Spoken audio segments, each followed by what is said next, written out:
deep in the heart of Central Texas. It's the Best of the Outdoors podcast, brought to you by Texas Fish and Game Magazine, the voice of the Texas outdoor nation. I'm your humble host, Dustin Vaughn Warnke, author, outdoor writer, videographer, speaker, blogger, podcaster, do a few other things in the outdoor industry, but the list just gets too long. I love this industry and I love to share this show with you. I love this podcast, and thank you so much for tuning in and checking out our show, whether you are downloading this show or if you are streaming it online on your mobile device or on your PC or your Mac or whatever the case may be. Thank you so much for doing so. All right, back with another show this week. Really excited about the guest that I have. He's a good buddy of mine. His name's Tim Jackson. And man, am I just fired up about having him on the show. I laughed so hard during this interview. We just had a lot of fun. I think you'll really enjoy it. We talk about hunting and fishing. We talk about African hunting. We talk about noodling for catfish. We talk a little bit about everything. But before we get into that, I want to mention the sponsor for this episode, since we're talking about fish and stuff, and it's the summertime, and summer's a great time to go fishing. And that is our friends over at Netfish. Now, you can get the Netfish app for your Android phone through the Google Play Store or through the iTunes Store with the Apple products, such as the iPhone. And it is an awesome social rewards-based app utilizing millions of data points such as location, water depth, temperature, vegetation, and presence of fish, and combining that with weather, moon phase data, and specific behaviors related to species of fish to predict when and where the fish are biting. Netfish rewards users with virtual currency that can be redeemed for free gear. I love that stuff. Similar apps charge a subscription fee for these types of premium features, but Netfish requires no subscription and is 100% free. Simply put, Netfish is your free fishing guide from start to finish. You can download Netfish for free at netfish.io. That's netfish.io. I've downloaded this app and I really enjoy it. I've used it quite a bit so far, and it's just a really neat, full of information, really neat app. And I have a lot of fishing apps, but this one's definitely one of my favorite because you can redeem your points for free gear. I mean, there can't be anything cooler than that. I mean, that's really cool, and it gives you a lot of fishing data to do some stuff there out in the water. I know a lot of you that listen to this show hunt and fish both. And I know a lot of you especially fish because that's even more accessible here in the state of Texas and elsewhere. And I'm really excited to have these guys on board as a sponsor this week. So Netfish is an awesome app to check out. All right, getting into our podcast today. Tim Jackson, good friend of mine, met him through Marty McIntyre, GarQuest Bowfishing Adventures, and he's based in North Texas in the Dallas-Fort Worth area, DFW as we call it. And have a lot of fun with him on this show. I really thank you guys so much for tuning in again. I also wanted to bring up our newsletters that we have. We have the Tactical Tuesday newsletter. We have the Wildlife Wednesday newsletter, and we have the Thursday Texas State of the Outdoor Nation newsletter. And those are all available at fishgame.com. You can register to get on that newsletter list and get those emails. We also send out sponsored email blasts for sponsors. This past week for the 4th of July, we just had a sponsored email from High Standard for a 4th of July sale that they had. So you'll get some stuff like that every once in a while, and some partner offers of folks that are sponsors with us that are partnering with us to give you some deals. So that's always nice. And I just came back from Oklahoma. The day before I left, I recorded this podcast, and I rushed back to my desk in my little office here and edited it today to get it out to you on time for Thursday's newsletter. And we just got back. It's Wednesday when I'm recording these bumpers, the front and back part of the podcast. And then I recorded this the Friday before I left, last Friday, June 30th. So it's just been crazy. I saw my dad up in Oklahoma and did some outdoor stuff with him. He's big into farming and ranching. So we talked hunting and fishing and did some farming and ranching things. So that was all fun. And anyway, lots of good times going on there. And here's my interview with Tim Jackson. Joining me on the phone is Mr. Tim Jackson. How are you doing, Tim? Oh, doing good. How are you? Doing great, man. I can't complain. It's Friday afternoon when we're recording this. It is 5 o'clock somewhere, as they like to say, 5:30 somewhere in our time. And I just so excited to have you on the podcast. I've wanted to have you on for a while, and why don't you tell the listeners a little bit about yourself, Tim? Oh, well, not a whole lot to tell. You know, I work for a roofing and construction company out of the DFW area, and I guide for Gark West, Marty McIntyre, on my spare time, which sometimes I got a lot of it, sometimes I don't. Right.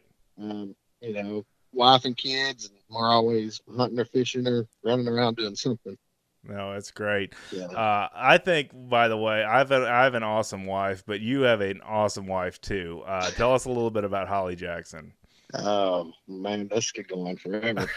She, she's a good one. She's a good outdoors woman. She loves to have fun. She's an amazing mother to the kids and fishing and hunting, and she's not scared to do anything. So Yeah. she stays right there with me. I'll never forget the first time I went bow fishing with you and Holly, and it was a cold night. You remember this? Does this bring back any memories? It was a cold night. I do remember this. It was a fall. It was like October. No, it was colder than that. It was like January or something like that. I don't know. Yeah, I think it was mid-30s to 40s. Yeah, I think. Yeah, it was. And she had shot a big buffalo, and Marty wanted her to hold it up against her, against herself to take the picture. And she was not willing to do that right away. That big old slimy fish with all of our heavy clothing and stuff. I was dressed up like I was going bow hunting. I had face cover and everything on. And I'll never forget that. I was like, that is one awesome woman right there. She's not afraid to get in there just like the guys. That's what I thought. Well, I can tell you, the only difference between then and now, which that was several years ago, is now she'll just throw it right on her. She ain't worried about it. She was kind of reluctant to put the fish on her at that time, but I've kind of seen her Facebook and Instagram account, and I'll definitely put that in the show notes too, so you can follow her. But she's not afraid of much, I mean, no, she's not. I'm scared of her though. That's right, as you should be. That's for sure. So no, that's fun. And so a lot of times they say the woman makes the man. I know that's the case in my marriage, so I definitely think you'd probably agree with me, wouldn't you? 150%. I love it. No, that's great. So basically, you and I met through Marty McIntyre and GarQuest through bow fishing, and I wanted to remind readers and listeners and whoever's tuning into the show, Bow Fishing 101 was our big thing that we did in June. I haven't mentioned it a ton on the show, but we have a bow fishing quiz that you can take, and you can register by taking that quiz to win a Diamond Edge Sonar bow fishing bow. And that's going on through the end of the week that this podcast releases, and we're going to keep on pouring the steam on. You took the quiz, didn't you, Tim? Yes, sir. Was it very hard? Not for me, it wasn't. But I tried to make it challenging enough so people that were experienced, to take it. But I came up with some of the questions with Marty. I came up with some of the questions with our editor-in-chief, Chester Moore, and we just had a lot of fun with it. So thanks for participating, and I invite everybody else that hasn't participated yet to go and check that out because, my goodness, it's just a lot of fun. So, but yeah, there's a lot of content that I covered, eating what you shoot when you're bow fishing and all the different things that go along with bow fishing. What are your basic tactics, Tim, when it comes to bow fishing? I'm just curious. Oh, it really varies, depending on time of year and that kind of stuff and the weather. But, they react a lot like a game fish in some ways, they like the points and they like structure.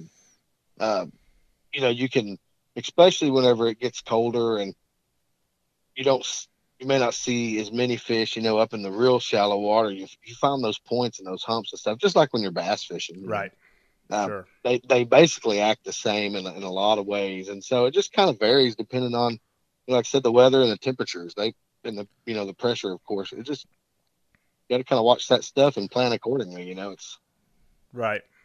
Right, and we've talked a lot about bow fishing on this show before because it's one of my favorite subjects. And Elliot Donnelly, our digital publisher, calls me an out-of-the-box writer because I write about bow fishing and all the air gun shooting and all the stuff that I do that's kind of oddball compared to most normal outdoor activities. Yeah. But I love doing it. I mean, it's a great way to help the environment, the ecosystem with the invasive species. But it's also just a lot of fun to get out and have a lot of fun. It's more of a social event. It's kind of like dove hunting is the way I equate it, don't you Yeah. think? Yeah. Yeah. And you know what's funny is I've heard that lots of people, they've never been. That, well, I don't know. Don't know about I've never this. had anybody after the end of a trip that ever said, I'm never doing that again. That's right. It don't happen. They all, I mean, half of them are booking a trip again, for a week down the road or a month down the road. That's right. And you do some guiding for GarQuest, so you know all Yeah. about that. And I mean, that's the thing that it really just gets me fired up is just because it combines archery, it combines hunting, it combines fishing. You're searching for the fish. You're engaging 3 different sports in one. You know what I mean? oh yeah. And besides that, my other favorite part about it is during the summer, it's too hot to do much of anything That's during the day. right. But you can go out at night and it's not too bad. It's 75 to 85, and got a little wind and you're not getting sunburned and you can go have some fun. That's right. That's right. And night, it's pleasant to be outdoors. And besides some of the bugs that get attracted to the lights at night when you're bow fishing, other than that, it's a pretty pleasant experience overall. I mean, I've never really been out there and said, I want to go home, I mean, that's Yeah. never happened ever. Well, I've been pretty cold, but I didn't go home. I wanted to, but You and I are both pretty hardcore outdoorsmen with some of this stuff. So that's one thing for I sure. will tip our hat on both of those things for sure. So for both of us. But no, I just really enjoy it. So, I invite folks that have not read the Bowfishing 101 content. It's built for bow hunters and bow fishermen and fishermen that have never really enjoyed the sport before. I kind of wrote most of probably 2/3 of the content was me, and basically wrote down just some of the basics of bow fishing from a bank. Going out with a guide. Whatever you decide to do, how to do it. There's about 9 articles, and we've done about 4 email blasts as of today. This Friday is the end of June, and when I'm recording this. And really had a lot of fun with that program. And next up is Crossbow School, and that's coming up in August. And that's also going to be with Bowtech. And we're going to be doing something with Excalibur and the Striker and the rest of those crossbows that Bowtech owns. And I'm really excited about that. Do you do a lot of bow hunting, Tim? Oh yeah, I have over the years. Yeah, it's just something that a lot of people that are bow fishermen, what we say in bow fishing is it's almost better if you're not an archer because you won't learn the wrong things to do. You know what I mean? For sure. For sure. I actually kind of slowed down bow hunting when I started bow fishing so much, and not that I don't enjoy it because I still love it. I just tend to jump in the boat instead of getting in my truck and driving to the deer stand. I know it's hunting all the same, really. Yeah, in a lot of regards it is. So, no, that's good. So recently, one thing I wanted to bring up on the show: you have been to Africa. What part of Africa did you go to, and what kind of game did you harvest? I saw your pictures on Facebook. Oh, we went down to the Limpopo region. I couldn't even tell you exactly where it is. It's kind of central Africa, I guess. Okay. We went down to a big reserve there that was like 50,000 acres. And, wow. One fence. There's no cross fences or anything, and it's amazing to the people who haven't been there and people that don't understand. Basically, the way Africa is I mean, if you don't have a fence, you don't have anything. Right. It's decimated, and it's insane whenever you go there and see these places and drive by them. What these conservatories are doing for that country. I mean, yes. It's amazing what they're doing, and it's hard for people to understand that aren't really involved. But once you kind of been there, I mean, we had such a great time over there. They treated us great. That was the most amazing thing to me was to just see the properties, and it's insane. No, that's amazing. And one thing I wanted to bring up, I brought up on the last show with Clay Hergert. We talked about conservation and how hunting aids in conservation. You agree with that, Tim, don't you? Wouldn't you say that? Oh, for sure. That's definitely the case with Africa, isn't it? Oh, 100%. I mean, that's the key. Right. And one of the other outdoor shows that I listen to is the Outdoor Adventures with Jason podcast, Jayson. Jason Sacco. I actually helped him start his podcast based off of the success I've had with mine. And he interviews a lot of folks that have been to Africa, some of them that go 3 or 4 times a year. Not all of us have the budget to pull that off, but, but it opened his eyes. And I think it did the same thing for you, didn't it? Oh, you can't you can't put it into words. I mean, when you drive just from the airport, and see the beautiful homes. I mean, just there's some big, beautiful homes there, and everybody has an 8 or 10 foot high metal fence with razor wire or with spikes on the top. Because if you don't, everything's gone. They steal Right. everything. Right. You Poachers know, and that kind of stuff. Right. yeah, and Yeah. then you drive out of town and you see it's insane over there. It really is. I mean, you look back, it's not they're nowhere near where we are over here. Right. And I mean, the thing that I bring up to a lot of folks, and I talked about my stepfather on the last podcast, my father brought me into hunting and fishing. My stepdad's always kind of been on the non-hunter side, but sometimes even on the anti-hunter side. And I've kind of talked to him about how conservation, is different from preservation in that the hunting actually preserves that species. Does that make sense? Yes, yes. I mean, and a lot of our listeners may know that, but I wanted to reiterate that on this show because it's been something that's been in my mind lately. Without hunting, there's no value on that animal. Well, and that's exactly Africa right there. I Right. mean, you nailed it. Yeah. Without hunting, they have no They have no value. So value. therefore, all these animals are scimitar horned oryx. Right. Perfect example. There's more in Yes. the state of Texas than Yes. there is in Africa because they were just decimated because they didn't have any value over there Exactly. at the time, you know. And then you get in the situations where, like when somebody's over there and they kill a lion, Right. and you have the people who are, oh my gosh, you killed a lion. Well, what they don't understand is that, for one, 99% of the time when that happens, that's a non-breeding male who's killing every cub that's a male that's born in that pride. Right. So by killing one lion, you've saved numerous others. Mm-hmm. You know, and it's a circle, and it's something that if you're not open to hear it, you're never gonna want to Right. understand it. No, I understand that completely. And I mean, that's why people that are on the fence are the people I'm more interested in reaching in my work in the Yeah. outdoors, because the people that are anti kind of have their mind made up, but the people that are Yes. non, are just kind of like, well, I don't know enough to make an opinion about that. Yes. You know what I Exactly. mean? So Exactly. I think that definitely has some merit there for sure. But what kind of animals did you harvest while you were there, Tim? I was fortunate, man. I could have harvested quite a few more, but I kept thinking about my bank account every time I looked at them. So, That's important uh, too, right? exactly. Well, yeah, because since the wife told me how much I could or couldn't spend, so Right. Yes, I knew exactly. where I had to be.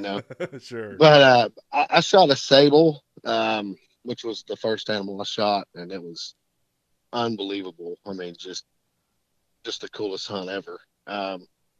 After that, I shot a blue wildebeest, and then I shot my kudu, Oh and wow. then I shot an impala. But I chased a zebra around all week, and people can say what they want about a zebra. That's the smartest animal in the world. I don't know how a white and black animal can hide in a green country. It. That's I was great. I was within 30 yards of a group of about 30 of them. I can't even tell you how many times. Oh And no. never knew they were there. And it was so bad. The owner of the ranch was the one that drove my my ride around while we were Right. there. Yeah, your safari He style hunt, said, right? and he told me, he goes, "You shoot a zebra, I pay for it." I was hunting it so hard, he was gonna just give it to Oh, that's great. me. I just couldn't make it happen. They're so smart, and all the animals over there are just. I mean, it's. I love the different species they have. It's so diverse, isn't it? It's amazing. It's And amazing. I've never been, but I watch a lot of safari shows, and I've really studied Africa well, and it's a perfect example, of high fence hunting isn't bad, and No. conservation is hunting, and hunting is conservation, and that kind of stuff. I mean, most everybody's I've had on the show has agreed with me about the high fences, but we have a lot of listeners and a lot of folks on our Facebook page at Texas Fish and Game that are like totally anti high fence, and Well, I definitely think there's merit. I understand both ends, but I'm very yeah, pro high and, fence.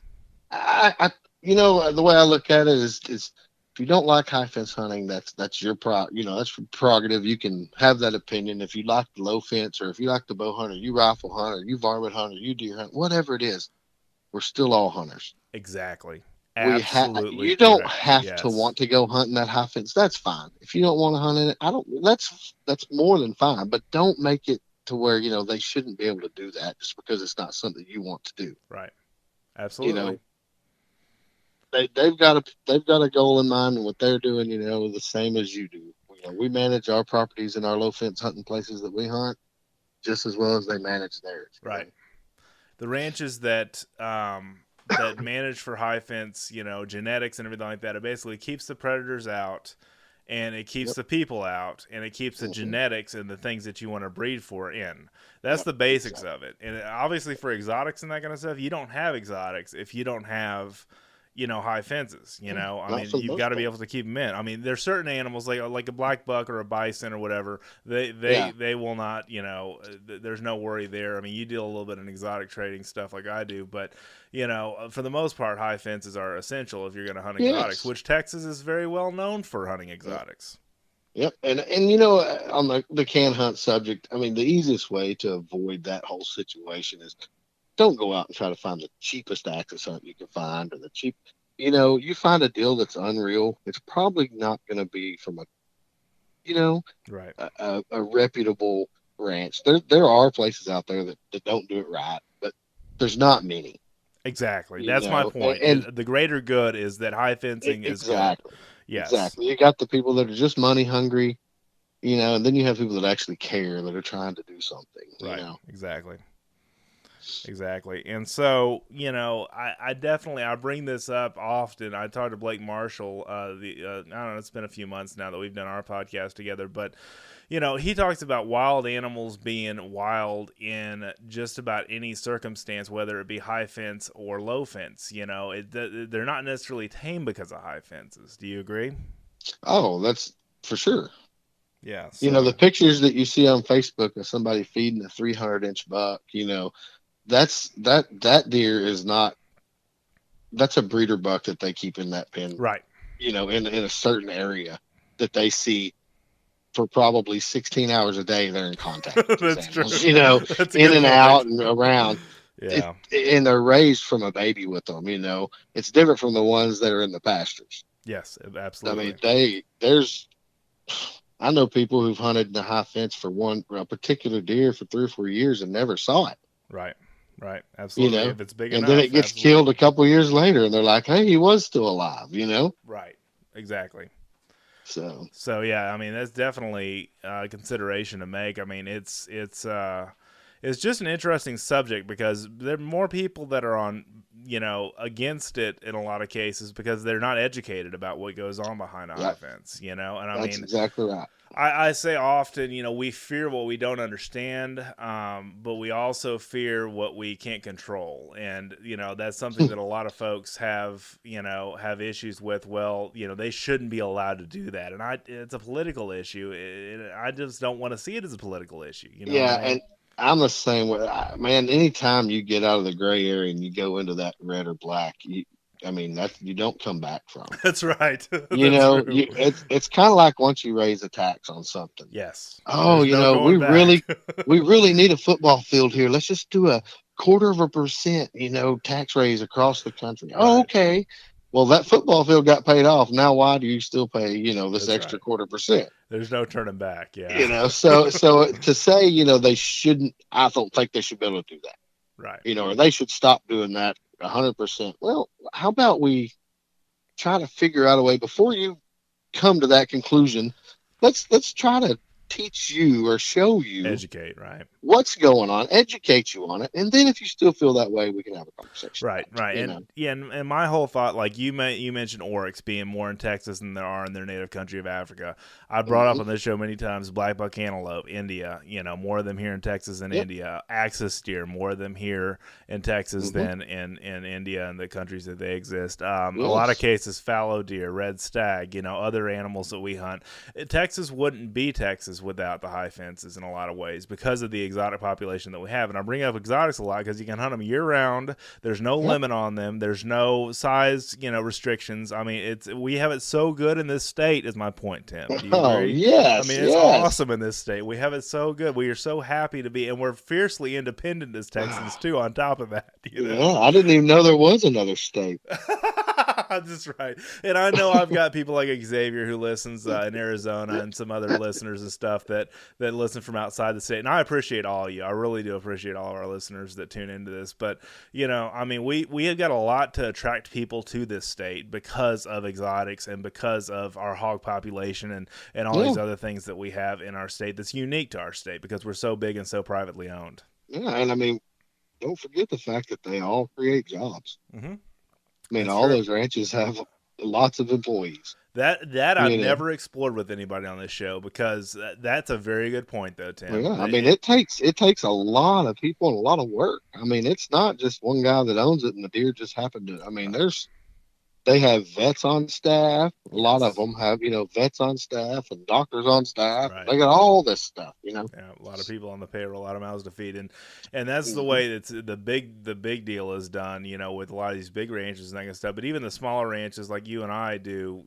exotic trading and stuff. I mean, there's always somebody making something somewhere in the commerce of exotic sales, and it's a really big business. A lot of people don't even know anything about, but you and I dabble in both of that. So for sure. Anyway, but yeah, no, that's great. So switching gears real quick, we're moving into deer season, whitetail deer season, which starts in October for bow season and November for rifle season. And our season is very liberal and extended here in Texas. What are some of your tips for deer hunting, whether it's with a rifle or a bow? Oh, wow. Did I drop a hard one on you? Well, I mean, I will tell you, from everywhere that I've hunted across the state depends on what part of the country you're in. Yes, because it's so diverse. North central where I'm at, just outside of DFW, the deer here are the most scared thing in the world. I can drive an hour and a half, 2 hours south of me, and I could rattle a can and have deer all over my truck. And it's amazing. So it varies so much across the state as far as how the deer act, but my big thing is I'm just real picky about my deer stand and about my feeder. I don't like people in there. I don't like to leave my radio on when I drive up to my deer feeder, even though I'm backing up and pouring corn in the feeder. I've just got these little idiosyncrasies that I do out there. Not that it helps. It's just one of those things that, No, it's your method, in other words. Yeah, it's your method. I'm the same way, man. Absolutely. I try to be stealthy and quiet when it counts, and we get a lot of heat as a state because we hunt over feeders, and there are a lot of folks that listen to this show that hunt like public land. And like I said, one reason we hunt over feeders is because we have a lot of deer, and it's good to see the population of your deer herd through feeding program like that. But another reason is we're private land, and we can pretty much do anything we darn well want to because the state allows baiting, right? Yes, exactly. So there's that. And you've also got, again, the situation of depends on where you're at in the country. Yes. Some of this country up here where we're at is so thick. It's just like coyote hunting here. Right. You're wasting your time. If you're putting you'll get one every now and then when you go calling or whatever for coyotes, but our country is so thick that you just don't see them. And if you're deer hunting here, you've got an occasional wheat field and this kind of stuff, but a lot of these rolling big hills with these valleys and all in them are so thick and no access to them that if you don't have something to draw animals out of there, they're just dying of old age. That's another thing I was going to bring up is the food source in a lot of ways as far as natural food sources. Now I'm talking about there being no difference in the case of somebody who is hunting with a cornfield in the background or a food plot. Exactly. I don't really see the difference between that and a deer feeder. You know what I'm saying? It's feed. It's feed. It's bait. I mean, even in country states that don't bait and they don't make a big deal about that, they're still hunting over food plots. They're still hunting over a food source, right? Exactly. I mean, the only difference is you can't decide what time the corn is available.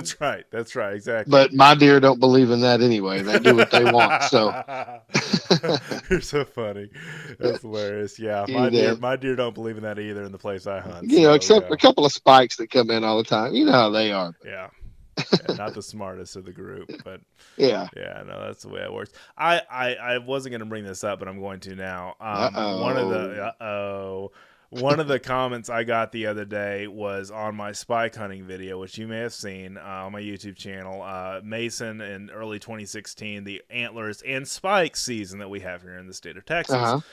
And he was saying, well, unless you're really hungry, which it doesn't look like you are, you know, I was like, thanks a lot. And, you know, he said, unless you're really hungry or you have a need to take that animal, spikes aren't necessarily management. And that was one of the I mean, we just jumped off into it.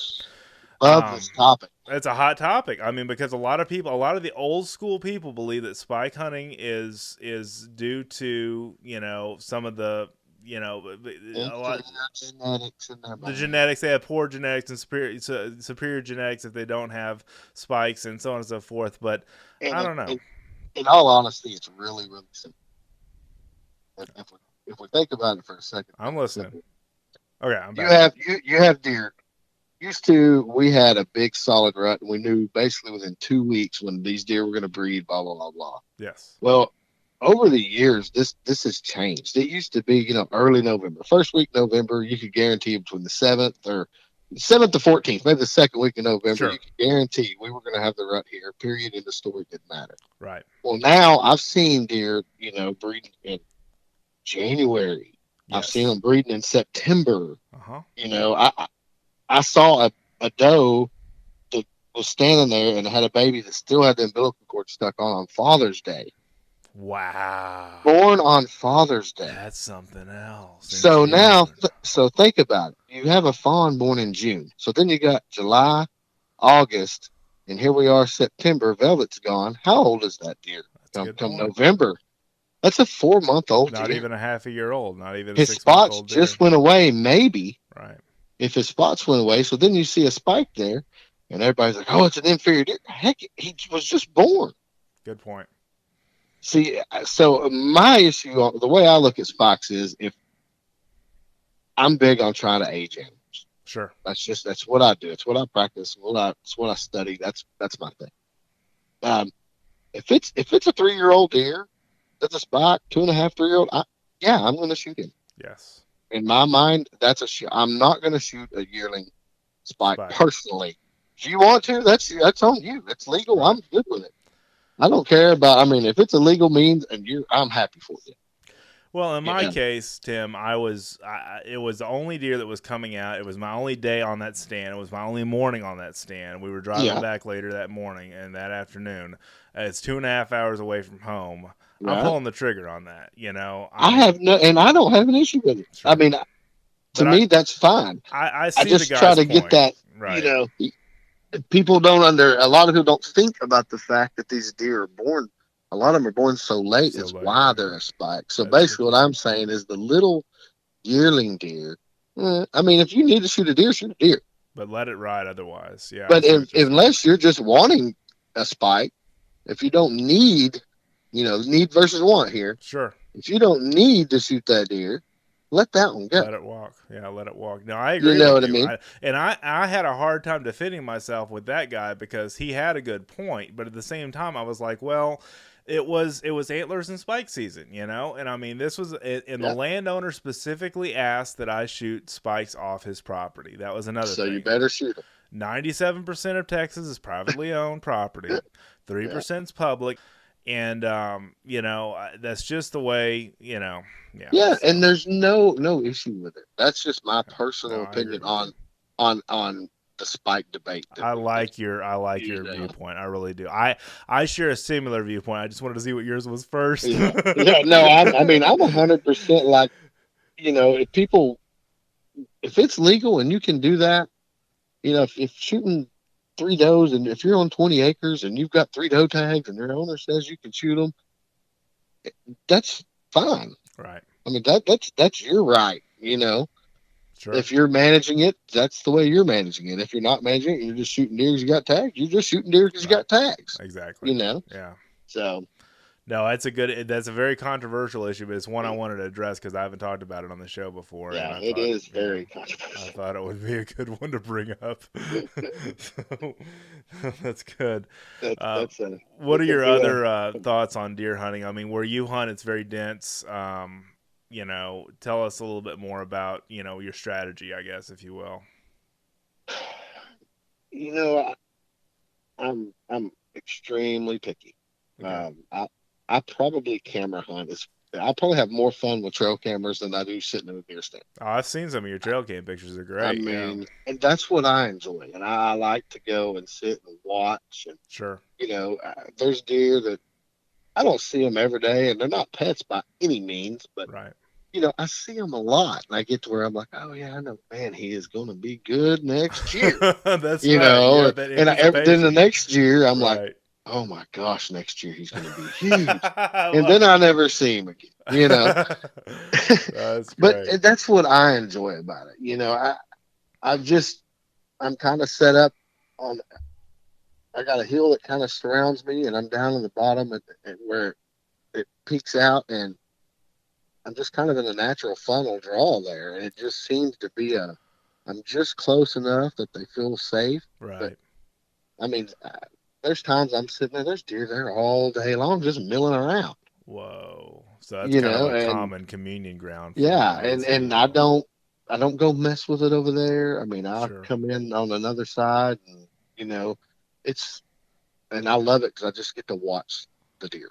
Oh, that's That's great. kind of my thing. That's great. I love it too. I mean, there's so much, and the thing I'm trying to teach the culture of the youth, and a lot of them I know listen to this show because it's a digital product. Yeah, for Is sure. yeah, Just add Pokemon to it. that's right. Add Pokemon or something else, Roblox or whatever the kids are into.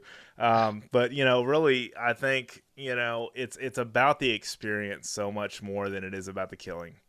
Yes. And that's what I try to educate every hunter that's impressionable that I run into. Not somebody like you and me that kind of has their mind made up and their whole stance and everything, and political Right. views and everything else. But it's very much the experience to me, and it is for you too. I can definitely tell that. And I'll tell you that the only time I waver from my little management strategy that I have is when one of my kids wants to go hunting. Sure, and You that's know, hey, understandable. I Yeah. take them and I'm like, hey, so what are you wanting to do? I want to shoot a good buck. Okay. If we see one, then they'll see one. And in my mind, I'm going, oh, please don't shoot that Not deer, that one. And then, they're like, I want to shoot that one. Get after it. Right. And the whole time I'm crying inside. But, Yeah, exactly. it's about getting them in it.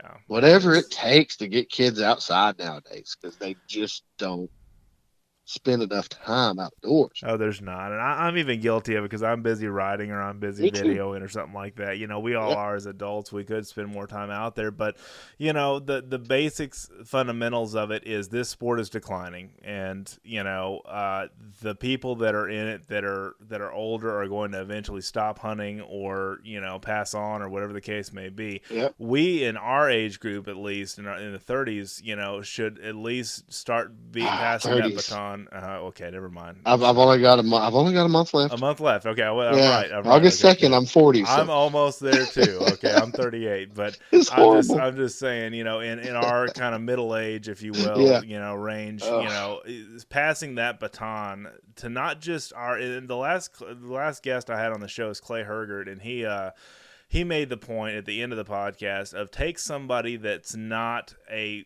bona fide, outdoorsman hunting sometime, maybe cross the aisle every once in a while. And That's a take good somebody idea. that may be a vegan even, or or whatever the case may be. Uh-oh. Somebody that's a non-hunter that doesn't understand why we do it, and just try to explain, hey, this is, and take them fishing once, or just Yeah. introduce them into the sport, because we've got to do something to keep the heritage alive. Is my point. Exactly. I don't know. It's almost an epidemic It is. nowadays. Technology has replaced a lot of our outdoor traditions. It has. It's ruined a lot of good things. It's helped Honestly, us in a lot of ways because we didn't have a GPS on our phone years ago. We didn't for have, sure. you know what I'm saying? We didn't have mapping technology where we get satellite imagery, everything like that. So I try to use the best that the technology has, but I mean, I Yeah, don't for rely sure. 100% on it because there's still some skill to hunting, I mean, Exactly. there's still some skill. And I brought this up with the guy that was talking about my spike I talked about earlier in the show. I said, and I had another guy that made a point, well, you're just sitting in a deer stand saying over a corn feeder, how is that hunting? And I said, making a neck shot on a yearling spike that is 100 yards away with its head bobbing up and down, chewing corn, is not necessarily the easiest shot in the world. Okay. Base of the neck. I even had one guy on YouTube, you're going to laugh at this, asked me, how can you do a video on how to neck shoot deer? And I was like, let me think about this. You put the crosshairs at the base of the neck and squeeze the trigger. Just kidding. But anyway, it takes some shooting skill. And one thing I want to recommend for our listeners is to go out. Like my son and I just went out to the gun range the other day, and we took out my 1022 Ruger that I've got decked out in black furniture and extended mags and all that other stuff, and we just went target shooting and practicing in the off season and getting your skills on bow, on rifle, on whatever you're shooting, your muzzleloader, whatever the case may be. Getting your skills honed so that way you're not, saying, oh, I'm on one box of ammunition, and I've been using the same box of ammunition for the last 3 years. There's no merit in that, I mean, that's my humble opinion. I don't know what you think, but I think, don't want to know how many 22 shells I have at home. I'm sure a collection, I imagine, a stockpile, if you will. Yeah. Yeah, there's enough. Yeah, and the thing that I also bring up is air guns, and I know I'm big about air guns. Everybody knows that, but they're even cheaper to shoot than a 22 if you buy the air tank and get the compressed air and shoot like the Air Force air gun, which is a company based right here in Texas. The Talon P, which is a 25 caliber. Those little pellets are cheap. You can sit there and teach a kid to plink, with a 177 caliber or a 22 or a 25 or whatever the case may be for hours and have fun and also instill correct fundamentals in shooting skills. So that's my point there. I've been wanting to get me one of those really nice air guns. They're so nice. Oh my gosh, they're so nice. They're not cheap. They're running the $700 for one of them, but they're overall cheaper to shoot if you look at the long term with them. And I own a Talon P from Air Force, and then I own an Air Force Texan, which a lot of folks have seen my video of me shooting that hog with that 45 caliber Texan. Texan's now made in the 308 and 357 calibers, and now made suppressed, which is awesome. Because quiet air gun shooting is even more awesome than regular air gun shooting. So that's just that would be fun. There. But I'll have to look into that one. Yeah, it's just a lot of fun. But I mean, my point is this is the time of year, the summer that we're in, to really brush up on those fundamentals and get ready for hunting season. It doesn't start in August. It doesn't start in September. It starts now. I mean, it starts really even earlier than now. It's my point. Yep, and I know that bow fishing and bow hunting are so much alike but so different it's not even funny. Right. But that is one of the benefits of bow fishing in summer is you're keeping your arm and your muscles that you only use pulling the bow back. There's muscles in the back of your shoulder that you only use when you're pulling the bow back. You don't really use it for anything else. Right. You keep those worked, Yes. And that's very important for compound bow hunting and recurve bow hunting. That's the thing I was going to ask you. Do you shoot a recurve at all, Tim? I have, yes. I don't have one right now, but I have, yes. I've told Marty this before. Bow hunting and bow fishing have gone hand in hand because when I target shoot with a recurve, which I don't do very much 3D shooting with it, but when I target shoot with a recurve, it helps me become a better overall shot for the recurve because you're having to automatically aim. Yep. Low, right? So that's my whole point is it teaches you to aim low and that's sure helps with shooting recurve. Absolutely. I mean, it's a great practice and it's a great, way to keep those muscles trained and instinctive, absolutely. And shoot instinctively, which is what recurve shooting a lot of times is if you're not using a sight. And I just have a blast, with all kinds of archery or rifles or any of that stuff. I own a bunch of all of it, but crossbows is our next thing with Texas Fish and Game with the crossbow school. But I own 3 crossbows. My dad has one. I have 2, and I'll let my friend shoot one of those 2, and maybe getting another one with the crossbow school thing that we do. But I love it all, man, and I think there's nothing wrong with being a well-rounded outdoorsman. No, for sure. So, I mean, I just can't get enough of all of it. That's my problem. I'm just going to have to go back into taxidermy myself. myself again. Oh, there you go. You feel like my friend Danny Berry that owns DB Hunting Ranch. He does live sale business, which I help him with. He does taxidermy. His wife does deer processing and wild game processing, and then he owns a hunting ranch. Right. All 4 businesses. It's like spinning 4 plates at one time, man. I'm telling you. Exactly. Well, I mean, you're going to spend that money somewhere. You might as well pay yourself. And I plan on having him on the show soon too. He's kind of an elusive one to get on a podcast, but yeah, I'm gonna have him on one of these days. But it's just a blast. I mean, I love all this stuff. So anyway, plus I mean, feeding yourself too. That's true. That's a good point. I had a guy the other day, Tim, that emailed me or messaged me on Facebook, saw one of my GarQuest videos that I did for Marty on YouTube, and messaged me. I don't know how he found me. I guess he found me through my website or whatever. But he said, man, Facebook messaged me, and he said, do you have any gar? Because I'm low. He was ready to eat some gar. And I was just like, well, I'm about all out of it now, but I'm glad I found somebody else that enjoys eating the stuff, because I do. Oh, yeah, it's good. Yeah, I mean, it's a blast. It doesn't really even taste like fish so much as it tastes more like to me, it's like it's got like that imitation crab type texture to me. That's a good idea. Yeah, that's a good way to put it. Yeah. And if you've never done it, take little pieces of it and throw it in like a crab bowl. Oh yeah, Marty's told me when you're boiling shrimp. Yeah, boiling shrimp, yeah. You're getting me hungry now, man. I'm telling you, it's good. It's good. Oh, it's too much fun, but no, this is great. So, what else do you do in the outdoors, Tim? I mean, I've kind of run the gamut with you on bow fishing, African hunting, big game hunting. Do you fish very much? Yeah, I rod and reel fish some when I don't have a bow in my hand, and we do a little noodling here and there. Yeah, that's what I was going to ask you about noodling. Tell me some about that. Oh man, it's crazy. That's for sure.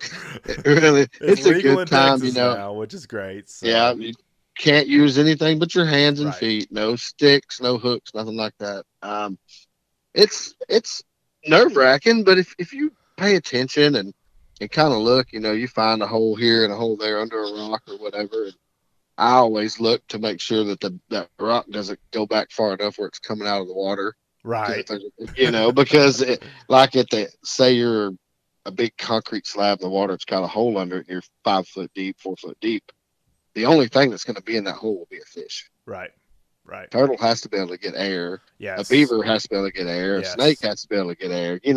So I don't mess around on the banks anything. I go out a little bit just because I'm scared to death to get bit by something. Well, or a snake at least. That's my biggest fear is snakes in the outdoors. I'll be quite honest with everybody on this show. I do not like snakes. Snakes do not like me. It's just something I don't do. Doesn't matter if they're poisonous or not. I'm just not a fan. You can ask Marty about this, and Marty's told this story to you, Tim, before about me and the Medusa snakes, that he shot in Choke Canyon, and they're biting each other, and I'm freaking out, and oh my gosh, I'm screaming with the camera like a little girl. I love that story. I was just wishing there was a video.